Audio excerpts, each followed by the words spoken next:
Hey everybody, what's up? Coach Spencer here from Regis University. Just wanted to give everybody a quick overview and snapshot of kind of how we are utilizing the OVR Jump unit, specifically for tracking in-season readiness. So the OVR Jump unit, I'll flash it right here somewhere. Um, we kind of use this little unit here to track our neuromuscular like readiness and performance throughout the long season. So in like our high intensity and high speed sports like volleyball, lacrosse, soccer's, um, well, as the season progresses, you're typically going to see practice load increases, game intensity, so we're getting more games per week, and then you just have general fatigue building throughout the entire season. So the way we use this is we kind of just perform what we call a counter movement jump every single week to track our each individual player's readiness. And then with each individual, we also then are able to provide a team snapshot. So essentially, what we're tracking here is how prepared the athlete's nervous system is to produce force. Okay, and when we're being athletic and we're trying to be high speed and high intensity, we need to be able to produce force. So what we're doing is we're essentially just going to be having each of these athletes jump every single week against, and then comparing their best jump of the week versus their baseline jump. So the way we kind of do that is we want to be as consistent as possible. So let's say we have in-season lifts like on Tuesdays and Thursdays. We want to jump every single Tuesday and then use that data to kind of guide the rest of the week and the rest of the season in terms of practice plan, training plan, treatment plan, lifting, all that fun stuff. So the way we kind of use this information and get this information is I use this Excel doc here that I made. So really straightforward. We kind of just have this Excel tab open to what we call our CMJ weekly tracking. And we do this on a little iPad in the weight room with the jump unit just in the middle of the room.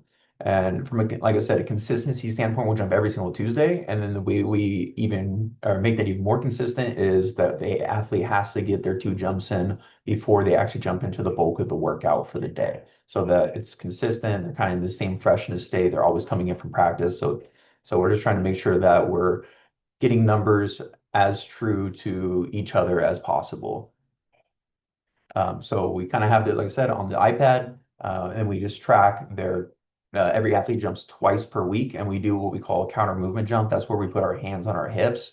The reason we want to do that is because if you just jump with your arms, there's a lot of more jump technique that's involved in that, and there's going to be a lot more variance within the jumps.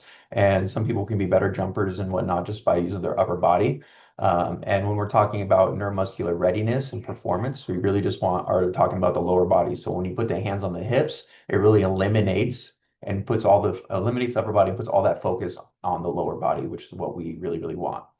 So counter movement jump 2 times per week, and then we only record their best jump. So here, our sheet, it just has every single week. So like player A through player X, and then their two jumps. So we historically would be able to go back and look at how everyone performed every single week.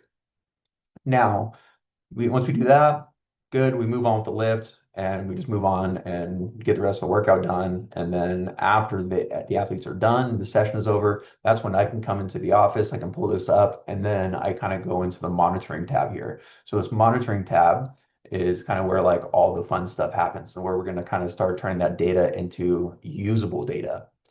So when we're tracking, we kind of have these three columns here. We have their best jump, week two best. So we're just taking the best possible jump for the week, and then we input that number there.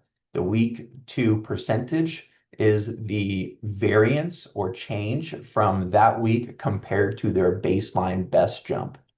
And then the last category is the flag category. Now we're just kind of taking whatever that percentage is, and then we are kind of assigning the athlete either they're okay, they're performing well, they're a red flag, or they're like a monitor flag. Now those percentages, the way we kind of get those flags, we're just kind of comparing that to historical data and research. And what most of the research says is 0 to like 3% is like normal variance. You're going to see athletes kind of go up and down a little bit every single week, and that's pretty normal. But as long as they're kind of within that 3% range, then they're probably fine from a neuromuscular standpoint. Now, anything from like 5 to 8%, that's kind of like where our monitoring flag kicks in. And when someone's like monitored, that could just be a 1 week thing. It could be maybe a couple weeks in a row.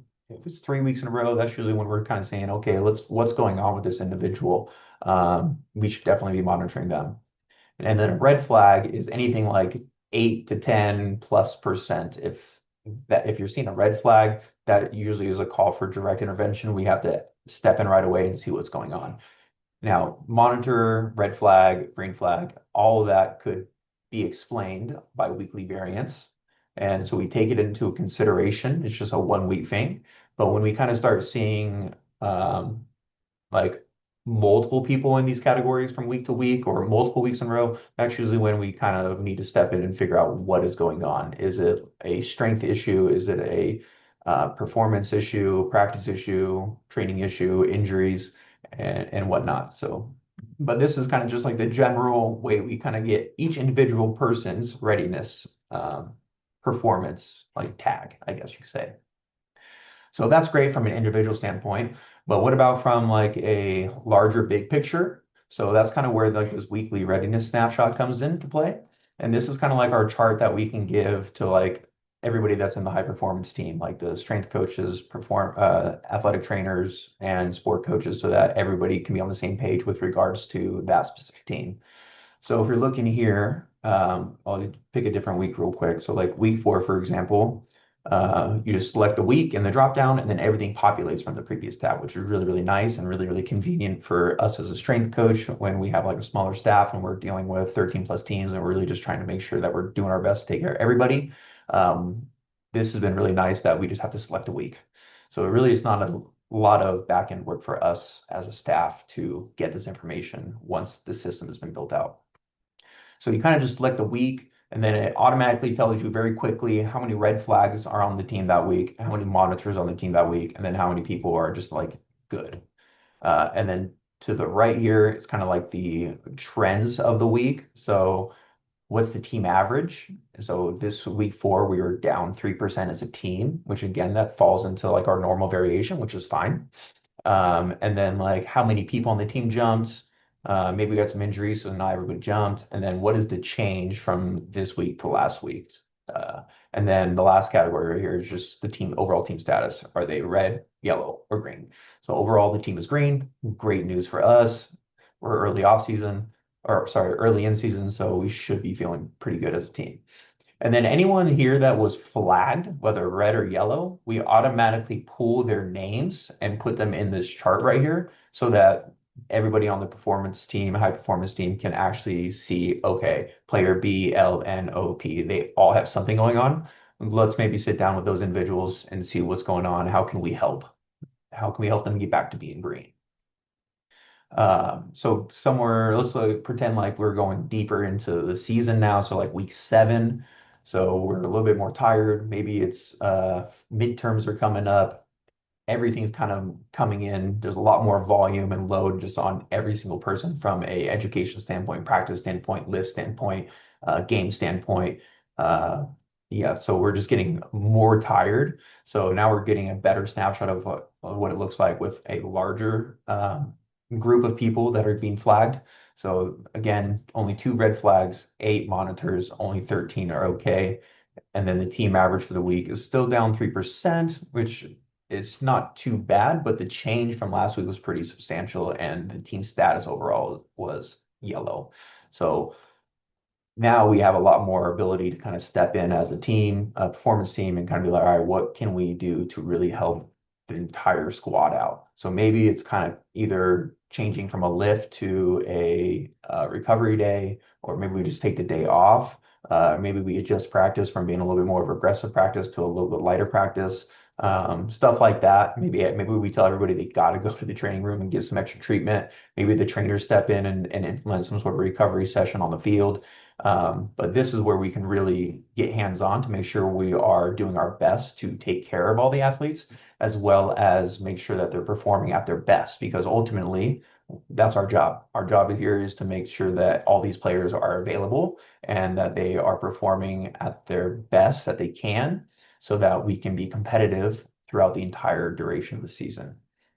Uh, but that was just a quick little snapshot. I thought this was pretty cool. We just started doing this, and I just wanted to give everybody, even the athletes, a little bit of background on why they're jumping every week, and to the coaches, kind of like the behind the scenes on like what we're doing from a strength conditioning staff to kind of, help out and just offer more data, more insight, so that we can really, really take care of these student athletes. But if you guys have any questions, shoot a DM, drop a comment. Happy to answer. And if you have any ideas on how we can do this even better, also down to hear that. But all right, thanks.